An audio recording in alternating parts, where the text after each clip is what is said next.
Let's do this. Ladies and gentlemen, joining me on the line as he does every Friday on the show, unless there is a major holiday. Ladies and gentlemen, his name is Mike Reyes. He's from CinemaBlend.com, and he does movie stuff with his hands. What's going on, man? Is that why we weren't on last week? I was going to send you an email about why we didn't have a show last week, but, I felt I would wait until today and have us, ask you in person, put you on the spot, so to speak. Yeah. I just won't let that one go. Anyways, hopefully, glad to have you back, Mike, as we round out the year of 2022. We were talking earlier today, and I said that I didn't want to do another show where it's just here's my top 5 movies of the year, and then you made fun of me saying it's a tried and true method. And well, anyways, we'll probably do your best 5 favorite movies of the year or something like that in this. Oh, I was just busting your chops. I don't care. Let's talk movies, man. Like, no, honestly, I do.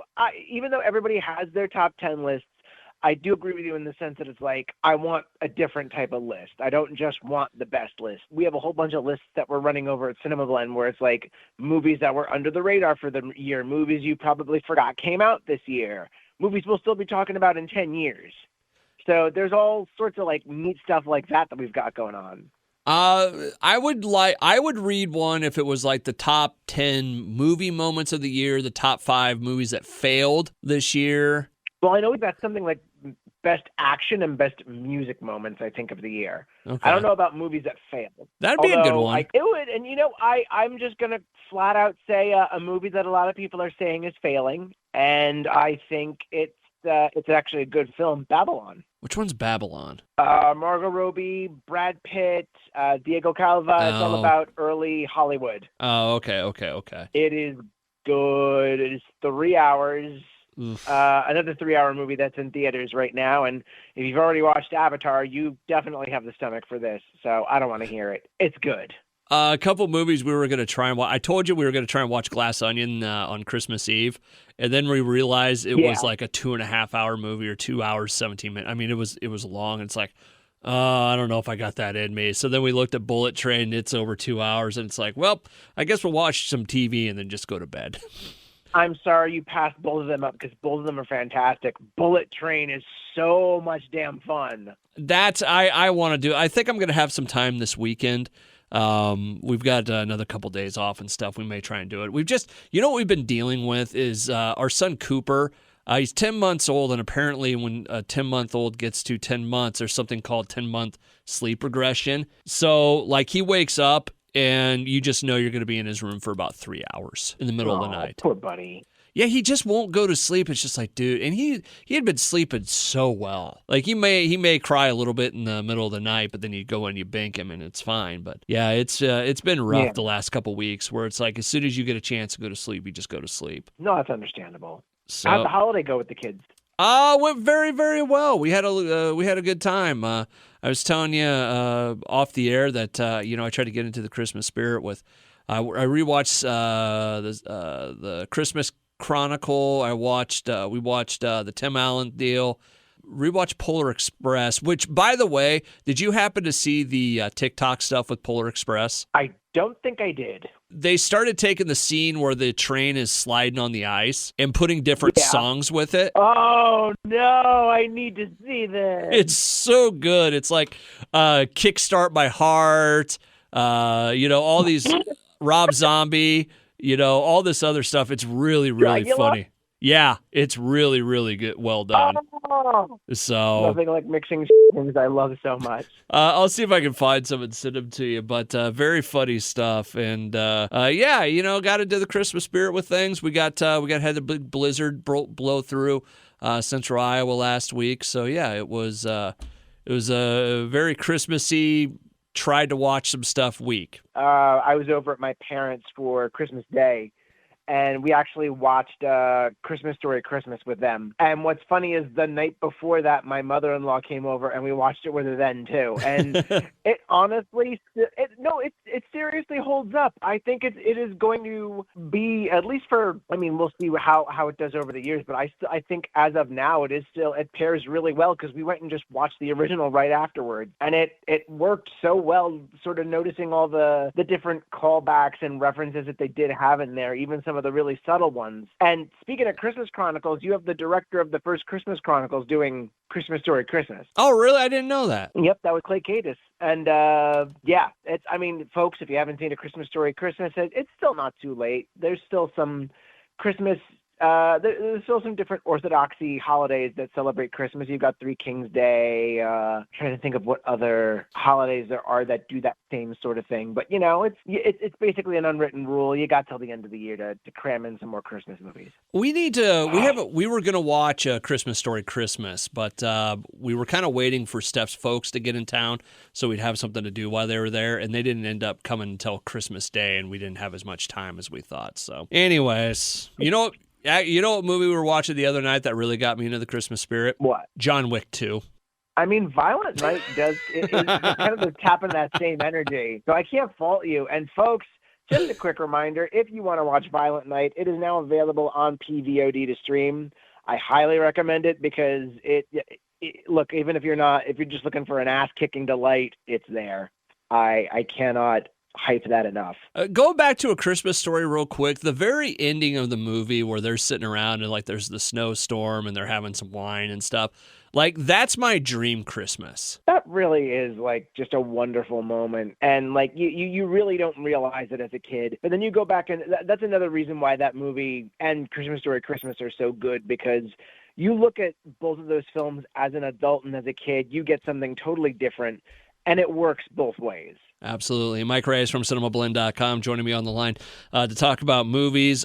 Real quick, before we kind of keep this conversation going, are there any new movies coming out this week? I know last time we talked, Avatar came out, Puss in Boots came out. Trying to think, The Whale came out. Didn't you say you had some thoughts on that at one point? Oh, do I have thoughts on The Whale? Okay. Oh, boy. I don't That film is garbage. Really? You were really high on this. That film is garbage, and I do not. I look, Brendan Fraser and the entire cast, because you've got Hong Chow in there, you've got Sadie Sink, Ty Simpkins, the young boy from one of the young boys from Jurassic World is in there. This is just a movie that is yelling at you in all caps with its message, and so many performances, and just if I have to see that same clip of Brendan Fraser saying people are amazing one more time, so help me, I will resurrect a mummy. And it's not his fault, and he does well with what he's given. But this story, Samuel D. Hunter wrote this play and then wrote the screenplay, and he's like, this is an invitation to empathy. This is an invitation to, feel, I guess. And it's like, all I felt was contempt for this because it's lazy, Hallmark, internet meme. This is another movie that belongs on a Ray Dunn mug. Well, people are amazing. It's like, this went a completely different direction than I thought it was going to go. Me too. Me too, because I was really hoping that this was good. Like, I kept hearing all this great stuff about Brendan Fraser's performance, and it's like, damn it, I missed it at Toronto. I need to go see this movie as soon as possible. And then went to that first screening, and then just sat there rolling my eyes so hard that I had to have my vision checked the next day. Wow. When we had talked about this a few weeks ago, it seemed like everybody was really excited about it. And if I remember right, you seem to be really excited about it. I was excited about it because I'm still a huge Brendan Fraser fan. And I love the fact that this man is on a resurgence tour. And I still need to watch the interview he did for Variety, because they do that Actors on Actors series, and it was him and Adam Sandler. And that is a pairing that I miss because, they did Airheads way back when. And I think that comes up in the video. And just the clips that I've seen of the two of them are both heartwarming, but also really funny, like Sandler being Sandler. Like, he talks to Brendan Fraser about The Whale, and he's like, now that there's this movie everyone's been seeing, have you seen The Whale? And then Brendan Fraser just laughs. He's like, yes, I've seen The Whale. That's really good. Like, I really do enjoy that they do these series around award season. Although that's also the same series that gave us Taylor Swift talking with Martin McDonagh. Which, by the way, speaking of Martin McDonagh, Banshees of Inisherin is really good. Okay. Mike Reyes from CinemaBlend.com joining me on the line to talk about movies and such. There is no plan today, as you can possibly figure out by the way the conversation has gone over the last 10 minutes or so.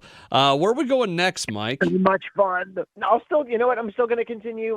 Banshees of Inisherin is really good. Martin McDonagh, you might know him for movies like In Bruges, Seven Psychopaths. Most recently, he did 3 Billboards Outside of Ebbing, Missouri. This is Colin Farrell and Brendan Gleeson being paired together again after In Bruges. And it's about a pair of friends that just all of a sudden stop being friends. Like one friend stops being friends with the other, and he really doesn't know why. And it's such a what's funny about it is Martin McDonagh is really good for laugh out loud sort of profane comedy. And this feels like he dialed back on that, but dialed up more of his humanity. And seeing these two play these roles out, it's great to see Colin Farrell or Brendan Gleeson in anything. But to see them working together again is a thrill. Who else was there?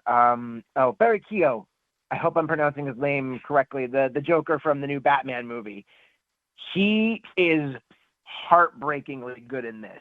Like, he has this role that in any other movie, he's probably just the annoying young tryhard who wants to be friends and wants to sort of keep up with the older guys in the village. But they don't play it like that. Like, he's played with such sincerity, and he really is looking for a friend, but he's not just this dumb tryhard. And then Carrie Condon is also fantastic as Colin Farrell's sister. Like, there's just a lot of really great performances. And it's almost, I want to say it's almost Coen Brothers-esque because there's a little bit of the supernatural mixed in there, but it's very, very human, but it's not, it's the antithesis of The Whale. It's not hitting you over the head with message. It's actually fun, but it's also very serious and, close to the heart. That's a conversation that could be really interesting. There's a lot of movies out there that they want to get a message across, and if they didn't just blast you over the noggin with it, they would probably resonate more. Does that make sense? Oh, like Avatar. Yeah.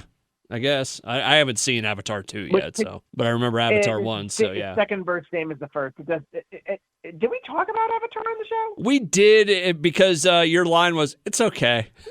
Oh, yeah. Yeah, and then I'm still proud of the Iraq War fought by the Rainforest Cafe in Lockheed Martin. Yes, no, you've I've seen the tattoo you got of that, so. But that's definitely, that's another case where the same messages are sort of being, like, hammered in, and at some points it's fun, but at some points it's like, I get it. Sky people, bad.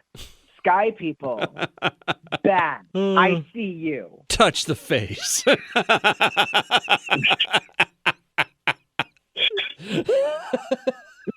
Although, I saw Tar yesterday. Tar. Cate Blanchett's movie. It's Cate Blanchett's latest movie that's also getting a lot of attention, where she plays a classical conductor who I'm just gonna say she gets put through the week of hell, or like a couple days of hell. Like, the less you go into this knowing, the better, because it just kind of unfolds in its own pace. But Cate Blanchett continues to be an actor that I am in awe of. Like, this is a movie that is very dialogue and character driven. There's not a lot of fast editing, and it's a lot of the camera knows to sit and watch Cate Blanchett giving this speech or giving direction to the orchestra. And things just slowly start to unravel for this woman. And it is just, it's a treat to watch Cate Blanchett work.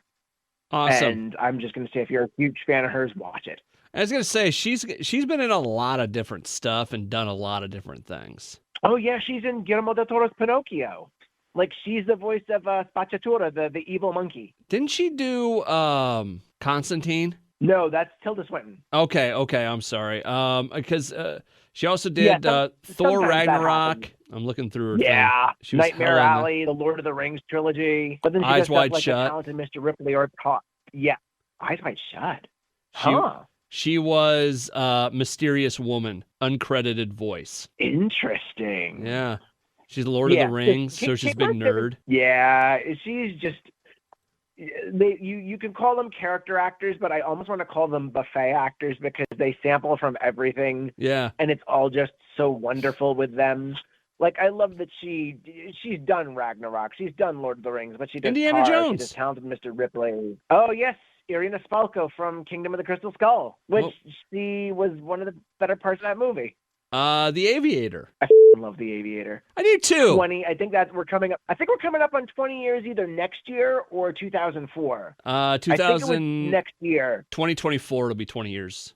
Well, I'll plan it out accordingly because oh man, that was another one where it hit theaters and people are like, oh, it's so long. It's like, first of all, King Kong is in theaters right now too, and that's longer.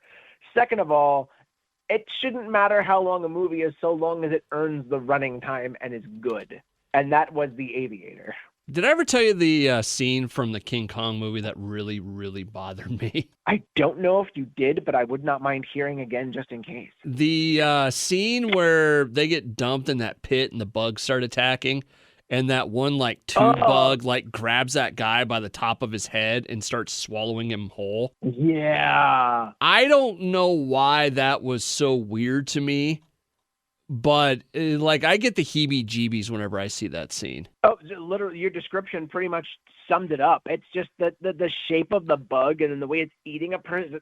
It's all just so unnatural, and only in the way that Peter Jackson can depict it. And the way the guy's arms are kind of just moving, trying to get away, but it doesn't know what to do. Yeah. Oh man. So, anyways, movies, man. Yeah, I know. Mike Reyes from CinemaBlend.com joining me on the line to talk about movies. As we do kind of get to some of the best ones of the year, I finally saw what I put this up on our Facebook account the other day, asking what people's favorite movies of the year was, and Top Gun Maverick was the overwhelming winner on it. I finally watched it last week. And what'd you think? It was all right. I didn't love it. I didn't hate it. It was it's a good movie, but I didn't understand the leap that some people made with how good they thought it was. You know what I'm saying? I think part of it may have actually been the theatrical experience, because I know I saw this in Dolby and it was just gorgeous. The sound on that thing was amazing. That whole third act is absolute dynamite. But I can kind of see if someone's streaming it at home, they may not get as much of the full effect. So I said, think that might be part of it. I just didn't think it was I don't know. Everybody had this such high opinion of it, and I went in. I liked it. It's basically Star Wars at one point, but a little bit of Star Wars, a little bit of Mission Impossible, a little bit of Top Gun. When we were talking off the air earlier today, I was talking about how I was wondering why they used F-18s in it. I did a little research. Ooh. Because it was shocking to me of why in a movie that's set in modern times that they would use F-18s to do this mission when there's the F-22, there's the F-22 Raptor, there's some other stuff. But anyways, and don't quote me on this. I looked up, I just put, why did they use F-18s in Top Gun? And a Reddit channel said that it's because it's the Navy, and the Navy doesn't use F-22s because it's not designed to go off of a ship. That makes sense. So, I don't know if it's true or not, but yeah, that I don't know. So, but yeah, again, I thought it was fine. I will tell you this. Yeah. I skipped the football scene. And then I skipped the when the lady shows up. I was just screw it. They're going to make out and be in love. And that's where I ended my experience. Wow. Yeah. What? I didn't say anything. Yeah, but you've got yourself on this one. You've got what? I mean, they successly completed the mission, and she showed up. I watched the movie and skipped a couple scenes. Big deal. Oh, come on! The what's it called? The football scene. I mean, they wanted to recreate the volleyball thing, but they also needed to do a team building thing. So after one game of beach football where they're both playing offense and defense at the same time, they're now a team. Okay. Yeah. They still had their issues, but they got a little closer as a team. Watch the whole movie. Don't talk. Don't. Just don't. Okay. I just skipped that part. I had to watch Elvis this morning, and I didn't skip any part of Elvis. Nobody forced you to watch Elvis. Long and a half. I said I had to watch Elvis. Why? Well, actually, no. It's all these people that are saying because of all these people that are like, "Oh, Austin Butler, he's so going to get nominated," and blah blah blah. And there's legitimately a push behind this movie. It's fine. I need to keep up with this and see what's going on. Isn't it weird? Now, this is a point of conversation here. Isn't it weird when you see a movie that like people just would rip their own heart out for? They love this thing. And you look at it and you're like, it's okay. Isn't that weird?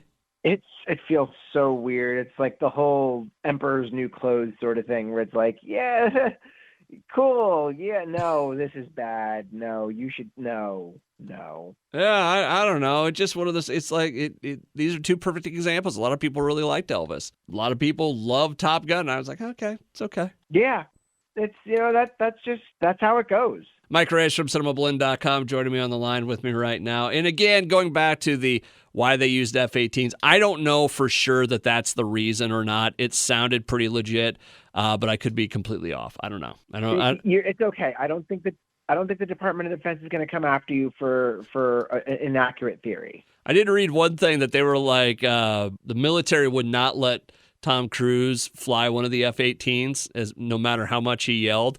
Because they were like, it's a $70 million. It's half the budget of the movie is one of the planes. Yeah, I don't care how much money you have. I don't care how good you are at stunts. This isn't jumping a bike off of a ramp and pulling the parachute. This is a little more. This needs to go back to its home afterwards. Yeah. Anyways, as we do look to wrap up this week, we should probably do the ceremonial, what was the best movie or whatnot. Best movie and worst movie of this year, Mike? I can't even begin to think of what the worst one is, but I think the best movie of the year was Everything Everywhere All at Once. Which one is that? Michelle Yeoh kind of goes through the multiverse after her... Okay, that's basically all you need to know. Michelle Yeoh goes through the multiverse. A really fun, outrageous movie, especially in a time when comic book franchises are all doing multiverse stuff right now. This is just a fresh take on that, but it was also very touching, and it's something that really stuck with me. That really felt like I got some personal enrichment out of it. Okay, that was from March of this year. It looks like. Yeah. And it also just has some really like drop dead funny stuff going on throughout it. Like there's a parody of a certain Disney movie that pops up in one of the multiverses that is absolutely hysterical. And then when you read deeper into the story behind it and who they got to voice one of the characters, it makes it even funnier. I'm kind of looking at, I just put in just a general search of worst movies of 2022. Morbius popped up. Morbius is mid.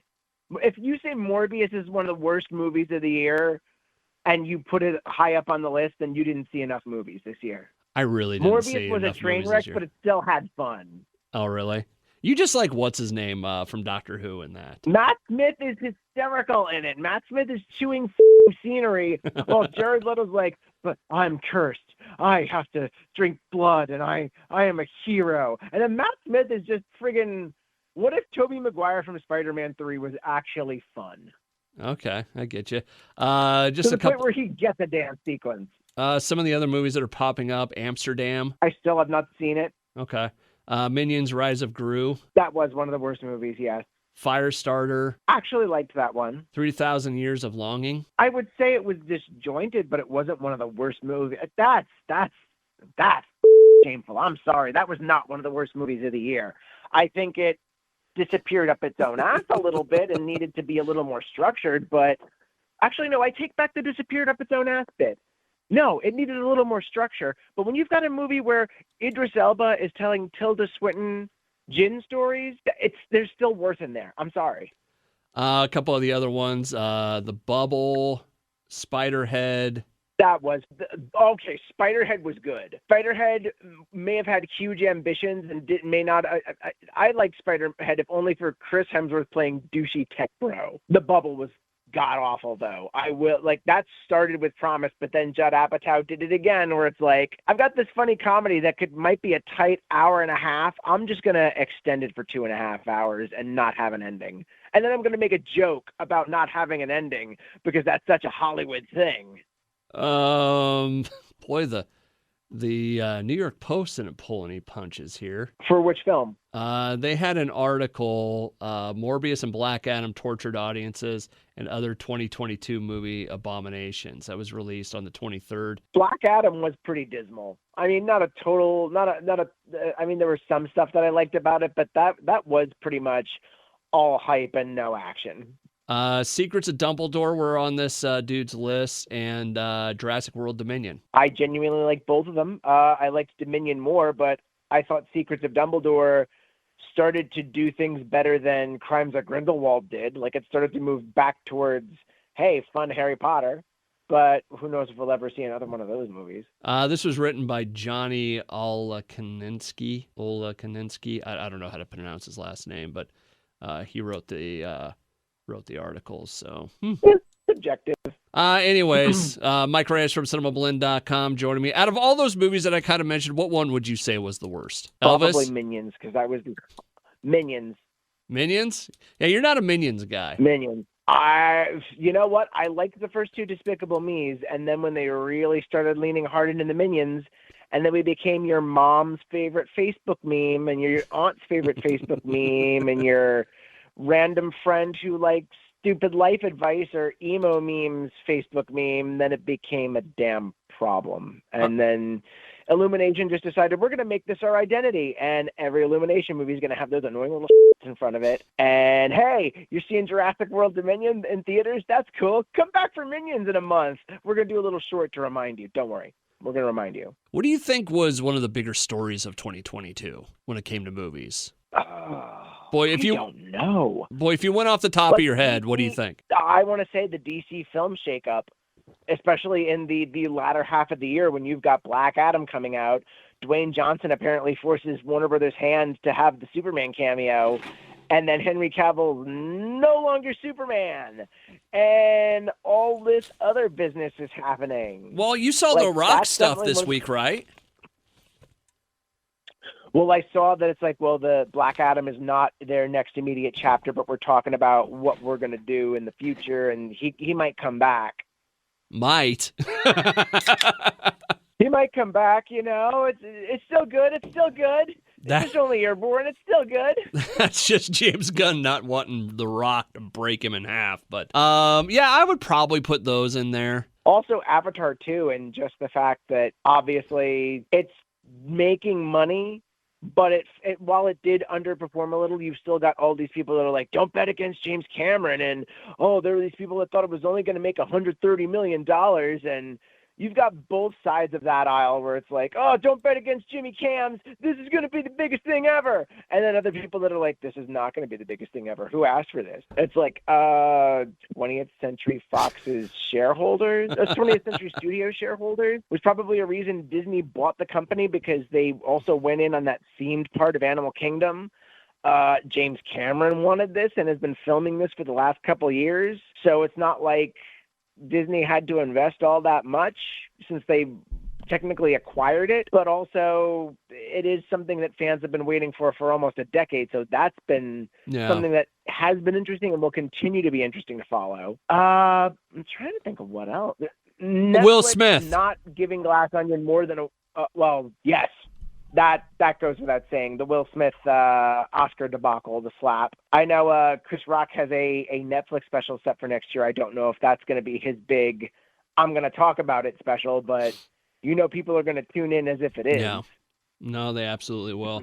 Mike Reyes from CinemaBlend.com joining me on the line to talk about movies and stuff. As we do look to 2023, Ant-Man and the Wasp, that'll be coming out. I'm just kind of going through, stuff that's coming out that catches my eye. Cocaine Bear, Creed 3, Shazam, John Wick, that'll be cool. The Dungeons and Dragons, I don't know what to make of. That looks like so much fun. Super Mario Brothers, Guardians, Fast 10 or Fast X, whatever it is. Little Mermaid. Spider-Man Across the Spider-Verse is probably the one I'm looking most forward to, if I was going to tell you right now. I'm so excited for that. And that's up there with Indiana Jones. They're doing is there another Mission Impossible coming out? Yes. Oh, both of those look great. And there's of course a ton of other movies. Oh, your Dune Part 2. Yeah, can't wait for Dune Part 2, because Dune Part 1 was a lot of fun. No, it wasn't. Well, I'm sorry that you're wrong, but that's okay. Hey, that is a movie I watched specifically for you, and you want to talk about forcing your way through something? That was absolutely what it was for me. You could have stopped at any time. Don't you put this on me. No. That was one of those things where it's like, I'm doing this for Mike so we can talk about it. I did that for you. Well, it's just going to be even better next year because I'm hoping they start to get into the really weird stuff. It is weird. Oh, it gets weirder. Oh, much, much weirder. You and my buddy Sabo need to hang out. We almost need to bring him on for Dune talk because he's really into Dune. Yeah, I'm not into it in the sense that I'm like dyed in the wool, read the source material, but I just really dug that first movie. Oh, you guys are nerds for Dune. Oh, look at you, Trek nerd. Yeah, and Star Trek Picard is coming out here in February, and I can't wait. Oh, that's gonna be so bittersweet because I can just imagine people losing it over that, basically next gen going away again. Yeah, but you know what? There's some question on whether or not it's going to go away, and this is completely off. I was rounding out to the end of this thing, but we might as well keep going at this point. There's been some thoughts on whether or not they may do more with the next generation crew. Well, that's really interesting. That almost sounds like they would be killing off Picard. Yeah, there's been stories of a crossover between like Strange New Worlds discovering Picard. There's been I saw some stuff about whether or not there might be another next generation movie. Yeah, there's been some stuff out there where it's like, yeah, it's the end of Picard, but is it kind of in the vein of the Falcon and the Winter Soldier, where it's like, no, there's only going to be one season of the Falcon and the Winter Soldier, and then of course he turns into Captain America, and it's probably going to keep going. Yeah. So I don't know. Like maybe Riker takes over or something. Yeah, I wouldn't mind a Riker show. Why the hell not? Like, for as many, if the next gen crew wants to keep going, and if Patrick Stewart wants to say goodbye, that's perfectly valid. No, I was just going to say, speaking of the Star Trek stuff, you haven't watched any of the other stuff on Paramount, right? No, I don't have a subscription right now. Okay. There was just some interesting stuff from Prodigy here in the last couple weeks. Really? That's the one with what's her name? That's that does the animated Catherine? show with Janeway. Yeah, with Janeway and some of the Voyager crew. So yeah, no, I'm looking forward to jumping into more of that stuff. It's just a matter of renewing Paramount, and then like the first thing I'm probably going to do is there's a couple movies from this year I want to catch up on. There was something else on Paramount that just came out that I was going to watch. Because they have Smile on there, which I keep hearing is a good horror movie. And then they've got Confess Fletch, which is John Hamm doing the Fletch character. Oh, I forgot about that. That's streaming on Paramount Plus right now. By the way, also, I just like the fact that John Hamm and John Slattery are reunited. By the way, and Paramount Plus does not sponsor us in any shape or form, but they have a really nice platform. They do. I still remember in the beginning when they didn't have a viewing queue or a viewing list that you could put things on, but they've changed. Yeah, I need to watch 1923. We haven't got to that yet. I've been hearing great stuff about Tulsa King with Sylvester Stallone. Yeah, I've heard that too. I just need to get in the Yellowstone period because I want to watch 1923. Indiana Jones fights James Bond over some land. There was a movie that they just added and it wasn't Top Gun, but I saw it when we were getting ready for Top Gun, and I was like, oh, I need to watch that. But anyways, that's neither here nor there. Nobody cares right now. So anyways, Mike Reyes from CinemaBlend.com. As we wrap up today, what would you like to say, do, or in this, or what do you want to do? Excuse me. Wow, I'm supposed to follow that. Yeah, it wasn't it was just one of those ones that it was sitting in the back. There was nothing I could do. Yeah, you were just following orders. I get it.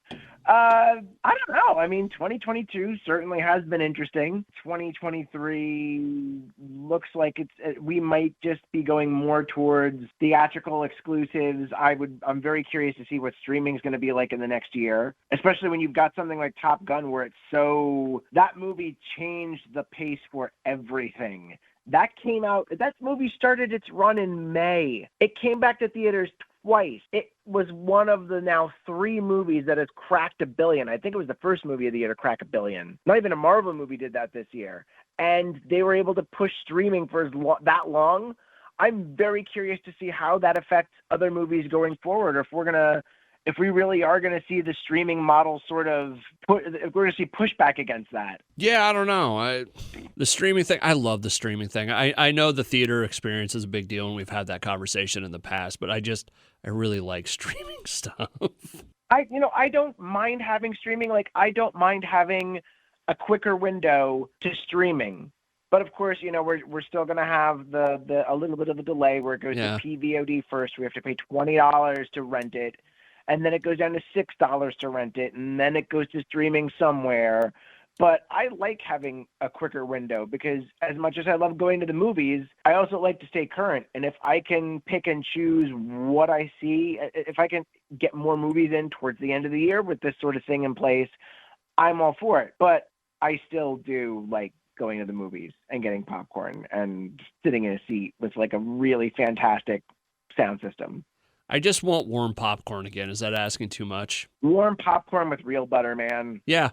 Like the indie theaters that I go to around here have real butter. I get so tired of the self-serve stuff, like where they got just because it's always dirty and it's always like, salt and crap all over the napkins and straw wrappers. And because people are slobs, it's not necessarily all the movie theater's fault, but every time I get popcorn at a movie theater now, it's cold, it's dry, and it's a little stale. What I would pay for a really good bag of popcorn. I know. I went to an indie theater yesterday to see a movie, and I got to, like, they had, the popcorn was fresh when I was there, and then they had the real butter. And that, and plus the prices there were very competitive compared to your big chain theaters. Like, it was a couple bucks cheaper, so I just went with the large because it's like, you know what? I haven't had lunch today.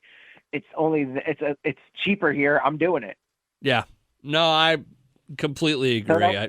Like I said, what I would pay for a really good bag of popcorn, like if I went to any one of the chains around the central Iowa area here and had popcorn, but I knew that it was going to be a really good bag of popcorn, I would pay probably $20, 20 or 30. Oh no. That's way too much. It's already way too much. That's how long it's been since I've had really good movie popcorn. Yeah, and then they're gonna do it, and then you're gonna bitch because that's the standard, and it's like, why is popcorn so expensive?